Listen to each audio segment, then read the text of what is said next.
Bonjour les amis, je suis très heureux de vous retrouver dans le cadre de cette vidéo. Est-ce que la solution au coronavirus peut venir de l'Afrique? Nous allons ici voir quelques exemples de solutions venant de l'Afrique. Le cas du Bénin et du Burkina Faso nous a particulièrement marqué. Et aussi, la solution à la chloroquine a été proposée, paraît-il, il y a très longtemps, par des collègues de la République démocratique du Congo. Aujourd'hui, il y a des tests cliniques qui sont en train d'être faits au Burkina Faso et au Bénin pour confirmer une solution d'une molécule découverte par un professeur africain. Alors, c'est parti. Testée et approuvée au Burkina Faso, l'apivirine inventée par le Béninois Valentin Agon donne des résultats satisfaisants sur les patients atteints du Covid-19. Ceci témoigne encore une fois de la grandeur du génie béninois. Suivons cet élément. Bonjour, monsieur le journaliste. Je suis Dr Valentin Agon, directeur général de API Bénin, qui est une industrie pharmaceutique qui produit des phytomédicaments au Bénin. Et je suis également directeur général de API Pharma, l'institut para-universitaire de recherche et développement en santé et en industrie, situé à Kana, au Bénin. Alors, à votre question concernant ce que la presse dit sur apivirine, qui guérit actuellement des malades au Covid-19 au Burkina Faso, je le confirme.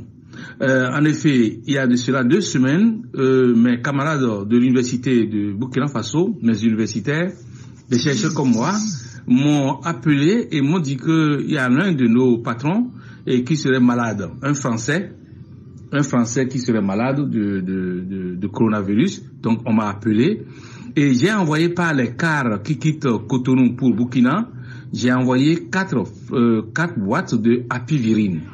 Et arrivé au Burkina Faso, ils les ont réceptionnés. Et en même temps, le jeudi 12 mars, ils ont mis le malade sous apivirine avec 3 gélules x 4 par jour. Le lendemain, ce malade à la veille qui ne pouvait pas prendre son propre verre sur la table, qui n'avait plus d'énergie, qui était très fatigué, a pu se lever de son lit. Et puis, il a aussi pu faire son petit déjeuner. Il a aussi fait du vélo dans sa maison. Et donc, lorsqu'ils m'ont donné ce témoignage, j'ai dit, est-ce qu'il est vraiment positif au coronavirus? Et bien, quelques minutes après, le soir, ils m'ont envoyé la confirmation que ce malade est bien sûr positif au Covid-19. Alors, j'ai immédiatement écrit à notre ministre de l'enseignement supérieur, Madame Eleonore Yahi, pour lui dire que c'est ainsi qu'on me demande au Burkina Faso que je vais me rendre et je lui rendrai compte. Et donc j'ai pris le premier avion le samedi qui a suivi, samedi 14, j'ai pris le premier avion de Cotonou, Air Burkina, arrivé ici vers 14h, 15h, nous avons été directement à l'hôpital et on a on a complété le médicament à ce malade. Alors le malade nous a dit, parce qu'on n'accède pas au malade, pas personne interposée, que sa femme est aussi malade et son fils aîné, en tout cas 11 personnes dans sa maison étaient aussi malades de Covid-19. Et qu'est-ce qui s'est passé?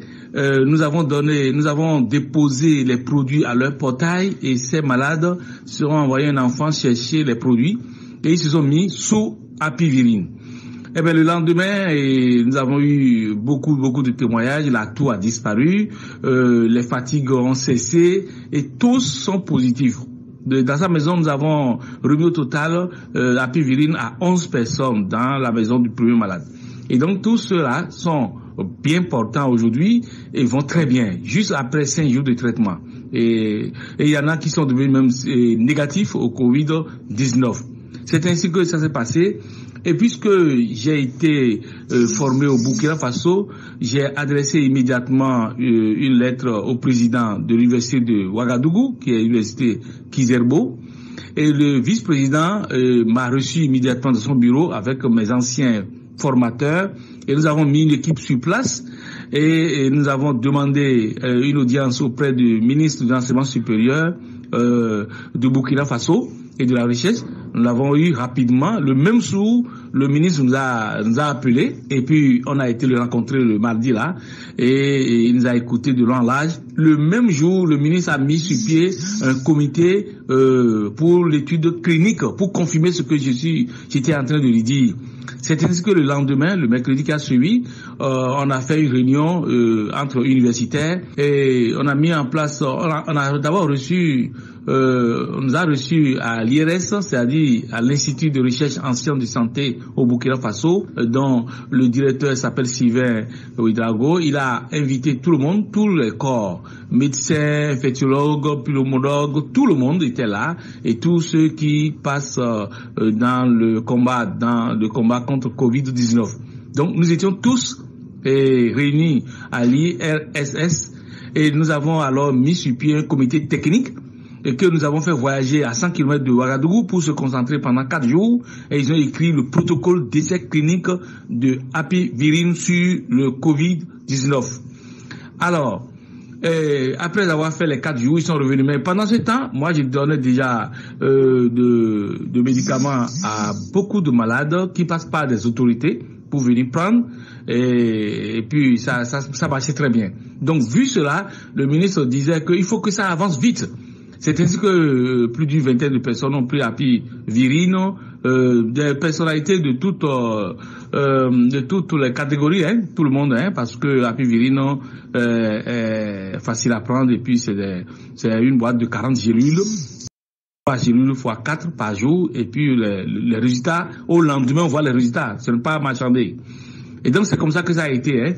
Et à votre question, est-ce une nouvelle invention? Non, c'est toujours Apivirine qui a été inventé il y a 20 ans, qui est obligé de 6 brevets. Nous avons fait le brevet européen, le brevet OAPI, le brevet canadien, le brevet Aripo, les 27 pays d'Europe, nous avons des brevets partout là. Et donc c'est ce produit que nous avions utilisé contre le sida, ce même produit que nous avons tenté contre le Covid-19 qui a marché. Et donc nous avons réactualisé ce produit et présentement nous avons renforcé même sa concentration moléculaire pour frapper terriblement le Covid-19 qui fait peur au monde entier. Et donc voyant tout ça là, le ministre a décidé de faire une sortie publique hier. C'est de là que vous avez reçu ce communiqué qui a donné tout ce que vous avez entendu. Alors, comment est-on arrivé à tester l'efficacité de ce produit sur les malades? Eh bien, écoutez, quand des autorités, des personnalités de haut rang, des gens de marque dans ce pays ont touché au produit et ont remarqué. Je vous informe que la première personne traitée, c'est un Français, hein. C'est un ressortissant français qui vit au Burkina Faso et qui s'est marié au Burkina Faso et qui était malade et qui a été traité. Et donc lui il a informé tous les Français qui sont au Burkina Faso. Donc je traite avec beaucoup de gens venus de France et c'est comme ça que ça a évolué. Et comme des personnalités, des gens de toute marque ont touché au produit, c'est comme ça que c'est allé. Et donc maintenant, dans un cadre scientifique, un comité est mis en place pour que l'on évalue scientifiquement la force de frappe de ce produit qui a déjà fait des merveilles ici au Burkina Faso. En ce qui concerne votre question liée à l'OMS, ce sont les autorités burkinabées et béninoises qui vont faire monter la chose au plus haut niveau parce que moi je refuse que le coronavirus tue ici au Bénin, ici en Afrique, au Burkina. Non, il ne doit pas nous tuer, c'est nous qui allons le tuer. Les autorités du Bénin, et vous demandez, est-ce qu'ils sont informés? Très bien. Ils sont bien informés parce que les autorités sont très bien informés parce que avant que je quitte le Bénin, j'ai saisi d'abord mon ministre de tutelle, c'est-à-dire le ministre de la Recherche. Vous savez, moi, je relève de 3 ministères. Je relève de l'autorité du ministère de l'enseignement supérieur et de la recherche en tant qu'universitaire moi-même et en tant que chercheur. Et ensuite, je suis aussi de l'autorité du ministère de la Santé en tant que fabricant de produits et aussi, je relève aussi du ministère de l'Industrie en tant qu'industriel. Et voilà. Donc, j'ai informé le ministre de l'enseignement supérieur qui communique tous les jours avec moi Et ce qui a été vraiment merveilleux est que elle transmettait en même temps les informations au gouvernement, au comité interministériel, donc tout va bien.